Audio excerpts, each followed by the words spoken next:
A 7-year lie wrapped in a wedding ring. I was the wife who packed his suitcases for what I thought were tours of duty in Kandahar, the wife who learned on a Tuesday afternoon at a Whole Foods in Bethesda that my husband had been living 40 miles away for the last 4 years. By the end of that same week, I made him watch everything he built collapse, and I didn't shed a single tear while it happened. It was a Tuesday. I remember because I'd just finished a brutal 3-day stretch of grand proposals at the nonprofit, and I'd stopped at the Whole Foods on Wisconsin Avenue to pick up something easy for dinner. Some pre-made salmon, maybe a bottle of that Sancerre I'd been rationing. My name is Hayden Mercer. I'm 31 years old, and at that moment I still believed my husband Wesley was halfway across the world serving his country. We'd been married 6 years. He'd been deployed for almost 5 of them. Special Operations, Classified Mission Profile, Joint Special Operations Command out of Fort Liberty. That was the story. He'd come home for our wedding and for a single 10-day leave during my mother's funeral, and the rest of our marriage had been emails, encrypted video calls with terrible bandwidth, and the kind of birthday cards that arrive 3 months late with foreign postmarks.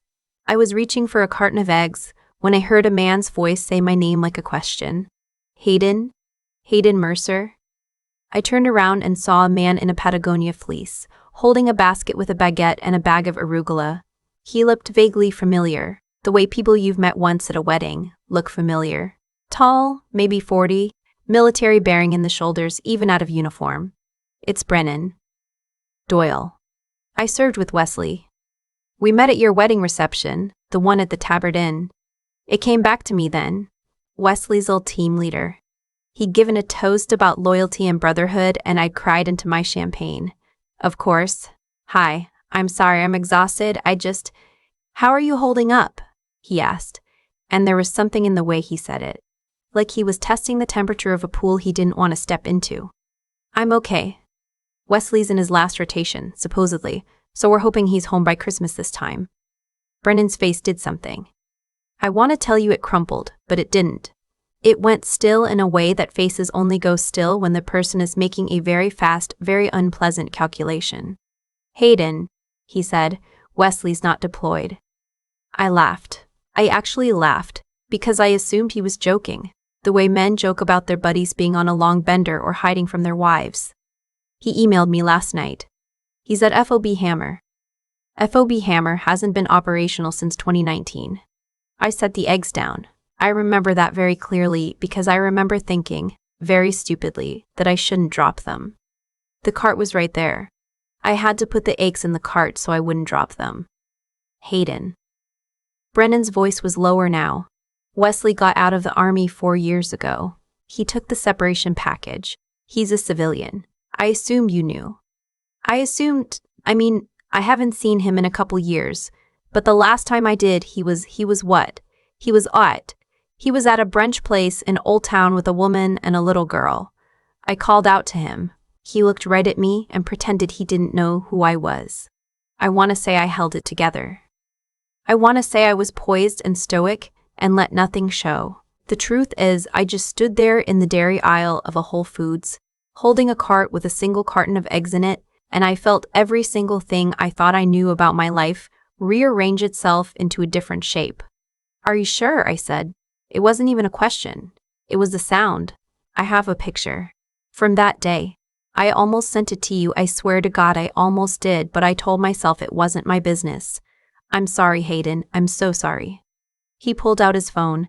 He scrolled for what felt like an hour, and then he turned the screen toward me, and there was my husband, 2.5 years younger than the version I'd last video called, sitting at an outdoor table in Old Town Alexandria.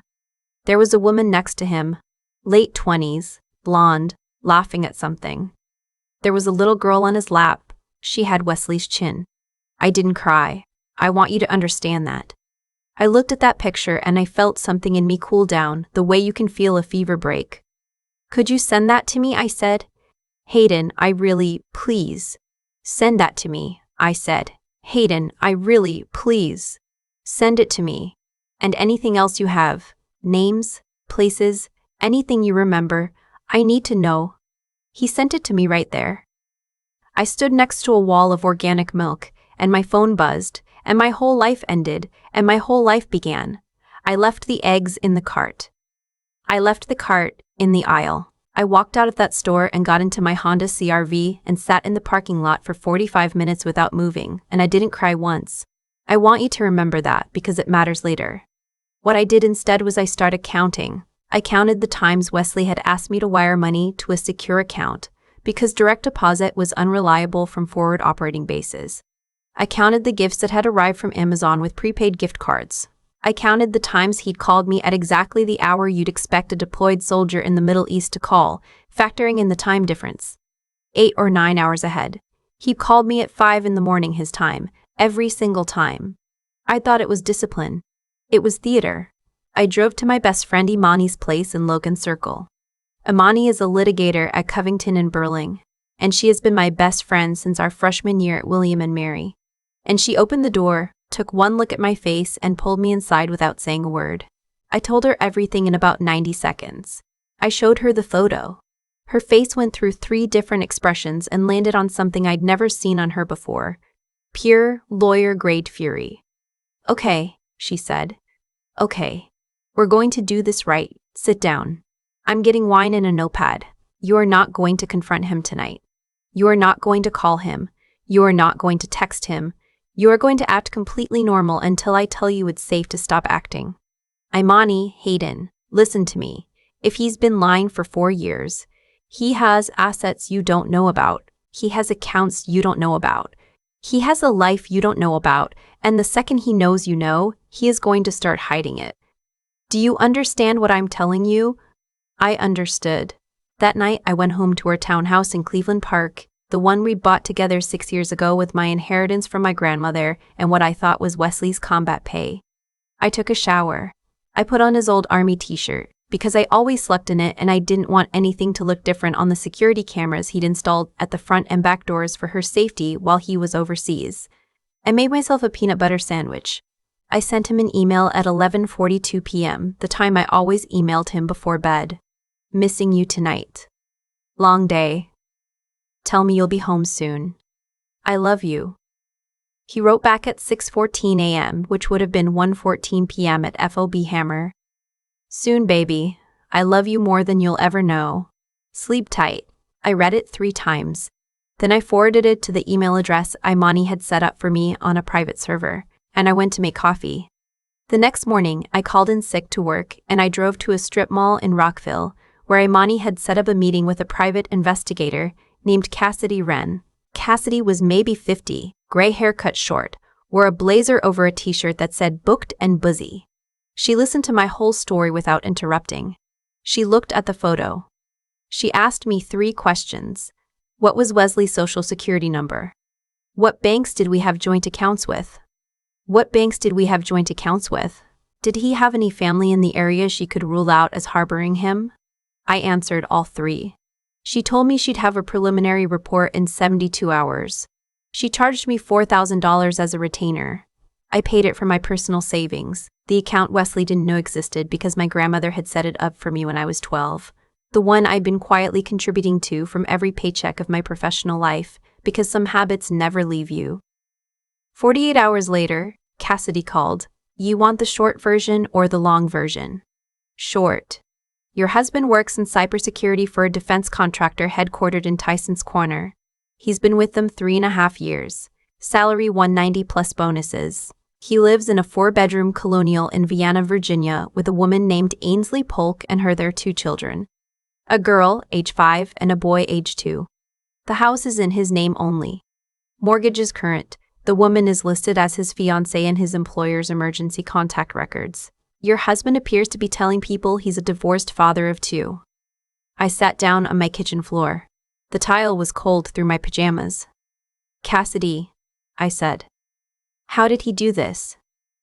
"Ma'am, with respect, that's a question for a therapist. I can tell you how. He set up a P.O. box in Reston that you don't know about. He uses a separate phone for his real life. He uses Google Voice for the deployment phone. He set up burner email accounts that mirror military domains. The video calls were green-screened. I'm 95% sure. That's how. The why is somebody else's job." I asked her to keep going. I asked her to find me everything. Bank accounts, property records, photos, anything. She did. That night I drove to Vienna. I parked across the street from a Colonial with white siding and black shutters, and I watched a woman in yoga pants get out of a Range Rover with 2 kids and a Trader Joe's bag. The little girl had Wesley's chin. The little girl had Wesley's chin.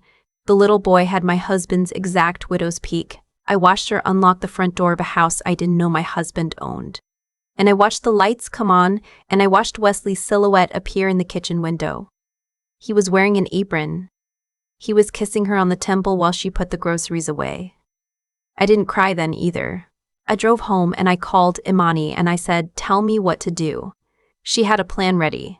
It was elegant, it was patient, it was savage in the way only a good lawyer's plan can be. We had 3 weeks until our 7th wedding anniversary.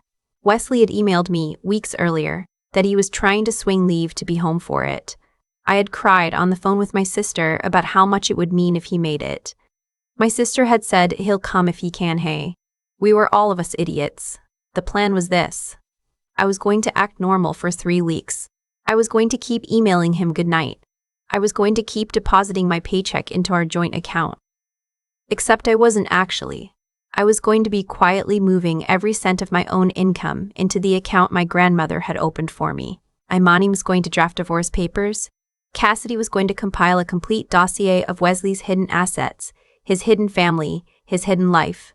And on our 7th anniversary, when he predictably failed to make it home, I was going to drive to that Colonial in Vienna and ring the doorbell. The hardest part was the emails. He sent me one every single night and one every single morning. He told me he loved me. He told me about fictional firefights.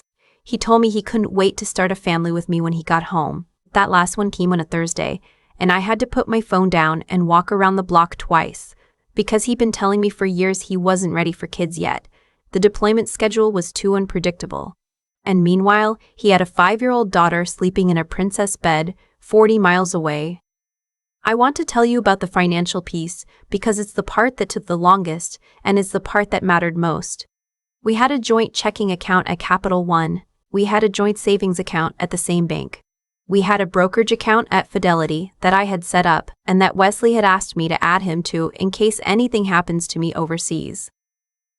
We had a mortgage on the Cleveland Park townhouse. The townhouse was in both of our names, but the down payment, $212,000, had come entirely from my grandmother's inheritance. I had the documentation.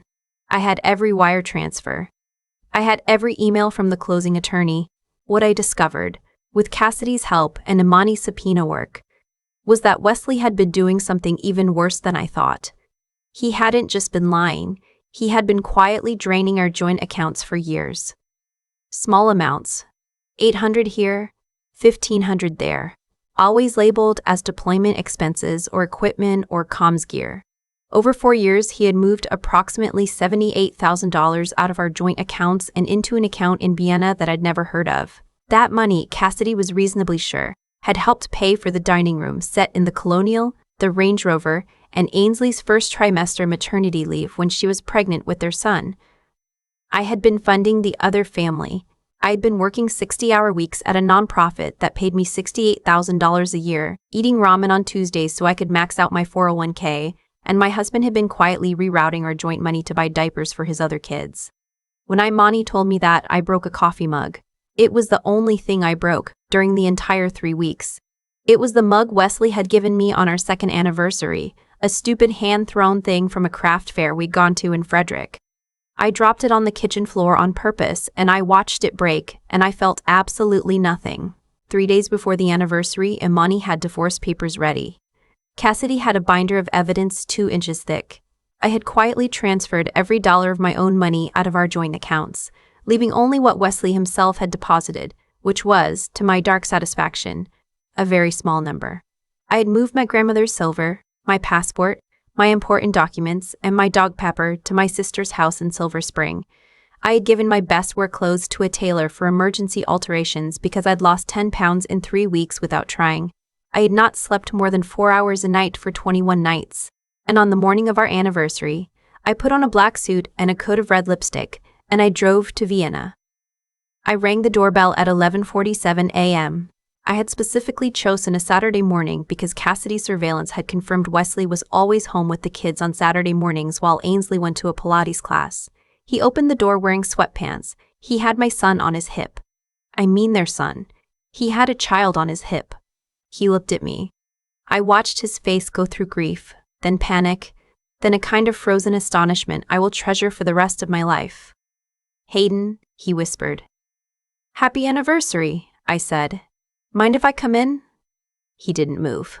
The little boy on his hip was sucking on his fist and staring at me with my husband's eyes. "Hayden, please. Please, baby, let me explain. Let me get him down for his nap and we can— Where's Ainsley?" His face went the color of old chalk. "Pilot's ends at noon. So we have about 13 minutes by my count. I'm coming inside, Wesley. I will make a scene in front of your son." I walked past him into a beautiful foyer with a dark wood console table and a Pottery Barn mirror and a framed photograph of all four of them at the Outer Banks. Wesley was in board shorts. He was tan. He was laughing. I sat down on a sectional in their living room. I took an envelope out of my purse and put it on their coffee table. "That's a copy of the divorce filing my attorney is submitting in Montgomery County on Monday morning. It includes a request for emergency asset freezes on every account either of us has individual or joint signatory authority on, including the Capital One accounts, the Fidelity account, and the Vienna Wells Fargo account in your name. It includes a forensic accounting motion to recover the $78,000 you embezzled from our joint funds over the last 4 years. It includes a request that the Cleveland Park property revert solely to me on the basis of fraud. Given that you misrepresented your physical location, employment status, and marital fidelity for the entire duration of the mortgage." He sat down very slowly on the ottoman across from me, still holding the little boy. "It also includes," I said, "an exhibit list of 243 items. Photographs, bank records, property deeds, cell phone records, employment records, the fake email headers from the fake military accounts you set up, which, by the way, the U.S. Coordinate Army has confirmed to my attorney are a federal crime under Title 18, Section 9112, impersonating a service member in active deployment status, to defraud a spouse of marital assets. That's a felony, Wesley. And I have given a copy of this binder in advance to a contact at the Department of Justice." The boy on his lap started fussing. Wesley shifted him automatically. Years of practice. Years. "Hayden," he said. His voice was breaking. I watched it break. "Hayden, I love you. I have always loved you. Ainsley was a mistake. She was an accident. She got pregnant and I didn't know what to do. I panicked. 5 years ago." "What?" "She got pregnant 5 years ago." "What?" "She got pregnant 5 years ago. With your daughter, who is now 5. You came home for our wedding, Wesley. We tried for a baby for 2 years after that. You told me you weren't ready. You told me the deployments made it impossible. You watched me cry on a bathroom floor when my period came every single month for 24 months, and the entire time you had a daughter." He was crying. He was actually crying. My husband, who had not cried at his own father's funeral, who had not cried at our wedding, who had not cried when my mother died. He was sitting on an ottoman in a house I had partially paid for, holding a child who was not mine, and crying. "Please don't do this," he said. "Please. We can fix it. I'll leave her. I'll come home. Wesley. Listen to me very carefully. I am not here to be persuaded. I am here to be persuaded. I am here because I wanted you to look at me when I told you what's about to happen to your life." The garage door opened. We both heard it. Ainsley came in through the kitchen with a yoga mat under her arm and a green smoothie in her hand. She saw me on the sectional. She saw me on the sectional. She saw Wesley crying on the ottoman. She saw the manila envelope on the coffee table. She set the smoothie down on the counter very carefully, the way you set things down when your hands are shaking. "Wesley," she said, "who is this?" I stood up. I walked over to her. I put my hand out. "I'm Hayden Mercer. I'm Wesley's wife. We've been married for 7 years today. He's been telling me he's deployed in the Middle East this entire time. I have a folder of evidence in my car if you'd like to see it. I think you deserve to see it." She didn't take my hand. She looked at Wesley. She didn't take my Wesley. She looked at the boy on his lap. She looked at me. Wife, she said. Yes, he told me he was divorced when we met. He said his ex-wife lived in Seattle. His ex-wife is me. Except I'm not his ex-wife. I'm his wife, his currently legally married wife, whose name is on the title of a house in Cleveland Park that he comes home to for 2 weeks every 2 years to maintain the illusion. She set the yoga mat down. She turned to Wesley. And here is the thing I will remember about Ainsley Polk for the rest of my life. The thing that made me believe she was, in her own way, also a victim of this disaster. She did not yell. She did not throw the smoothie. She did not collapse. She walked over to him, took the boy out of his arms, and walked out of the room. I heard her go upstairs. I heard a door close. Wesley sat on the ottoman with his empty arms and looked at me.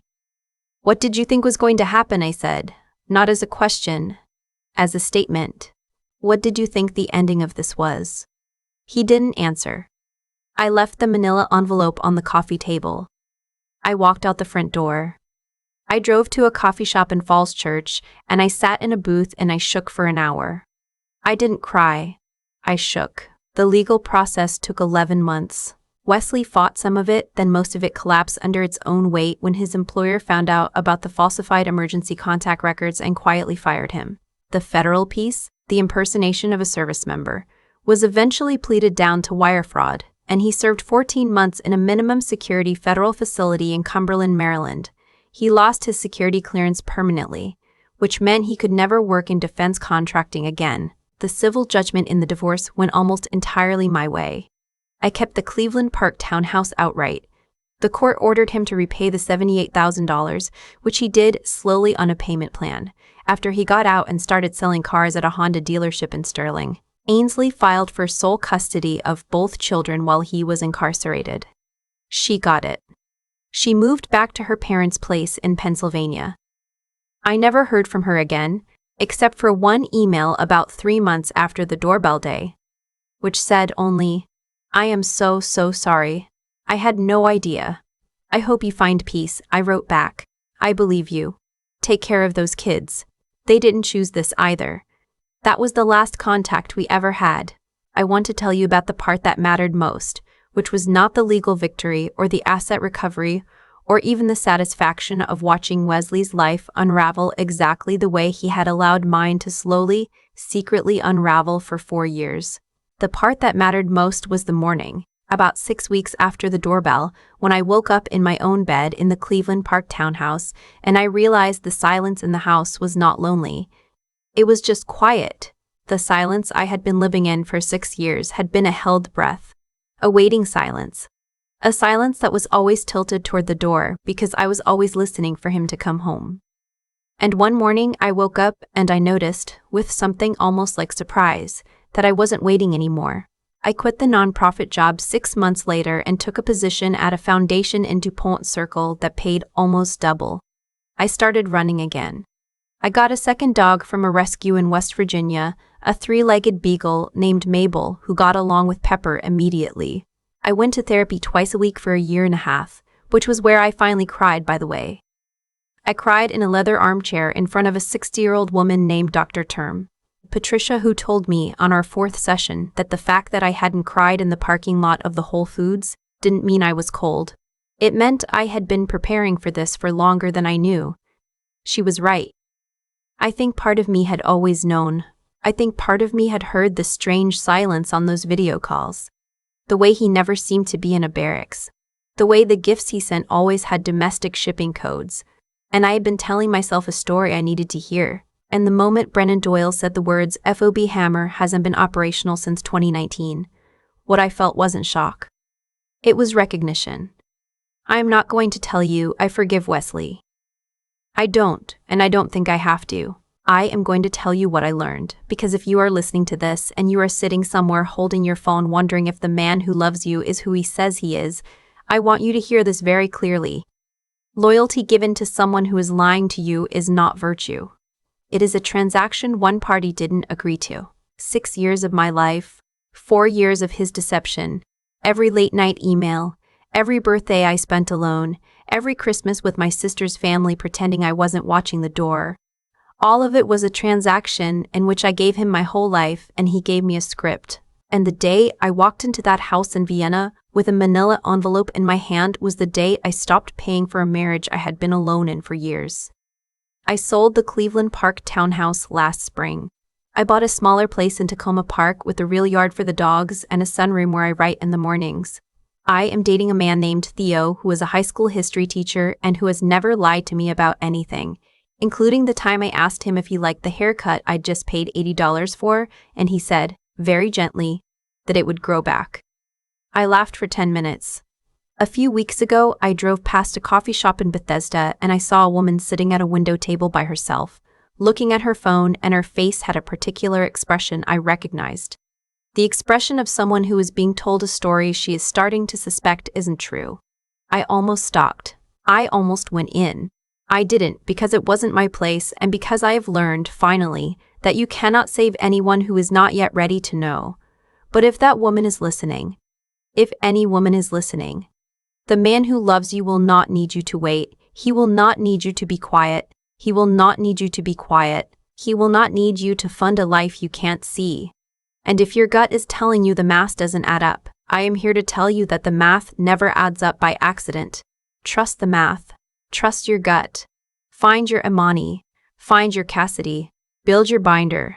And on the day you ring that doorbell, walk in with your shoulders square and your head up, because you are not the one who has anything to be ashamed of. You never were. I think about that Tuesday in the dairy aisle more than I should, not because of the pain anymore, but because of the math. 6 years of my life, 4 years of his deception, and one 10-second exchange with a stranger in a Patagonia fleece that ended it all. The thing nobody tells you about being lied to for that long is that the lie isn't the worst part. The worst part is realizing how much of yourself you handed over to make the lie work. I funded his other family.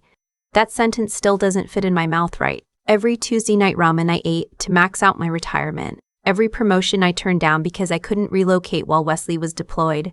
Every Christmas I spent pretending I wasn't watching the door at my sister's house. All of it was tuition I was paying so a man could live a softer life 40 miles away with someone else. And here's what I want you to understand. The part that took me 18 months of therapy to say out loud, he was only able to do that because I let him, not because I deserved it, not because I was stupid, but because I had decided, somewhere quietly inside myself, that being a loyal wife was more important than being an honest witness to my own life. The reason Wesley's life collapse wasn't bad luck. It was the slow accumulation of every small, dishonest choice he had ever made. The fake email accounts. The $78,000 he siphoned out a few hundred at a time. The Saturday mornings he played dad to children he'd told no one about. He built that life on top of mine the way you build a house on a hidden sinkhole. And one Tuesday afternoon at a grocery store, the ground gave out. That wasn't fate. That was the math finally adding itself up out loud. If I could sit across from a younger version of myself, the woman who was wiring money to a P.O. box and crying on bathroom floors over a baby that wasn't coming, I would tell her 3 things. First, your kindness is not currency someone is allowed to spend without your knowledge. Second, your gut is not paranoia. The unease you feel watching those video calls is information, and you are allowed to investigate information without apologizing for it. Third, the strongest thing you will ever do is not the moment you ring his doorbell. It is the 3 weeks before, when you keep emailing him goodnight while you build the binder that ends his life. That is not coldness. That is not coldness. That is discipline. And discipline is the form love takes when it is finally being directed at yourself. I am not religious and I do not believe the universe punishes liars on its own. But I do believe that a person who builds a life on deception is also building, with the same hands, the exact mechanism of their own undoing. Wesley signed every document that put him in federal custody. He did it himself. Over 4 years, one small lie at a time. All I did was open the envelope. Build your life on what is real, even when the truth costs you, especially then.